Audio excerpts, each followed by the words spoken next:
In this video, I'm going to show you how to send a gift message on Instagram. A gift message lets you send a message that appears as a wrapped gift. The recipient can tap on the gift to open it and reveal the message inside. To get started, open the Instagram app on your phone. Next, tap the messages icon in the top right corner of the screen.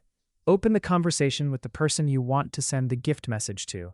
You can also use this feature in group chats. Now, type the message you want to send. Once you've entered your message, tap the search or effects icon next to the message box. You'll now see a list of message effects. Scroll through the effects until you find the gift effect. Tap on the gift effect and then send your message. Your message will now appear as a wrapped gift in the chat. When the recipient taps on the gift, it will open and reveal the message you sent, and that's how you can send a gift message on Instagram. If you found this video helpful, make sure to leave a like and subscribe for more Instagram tips and tutorials.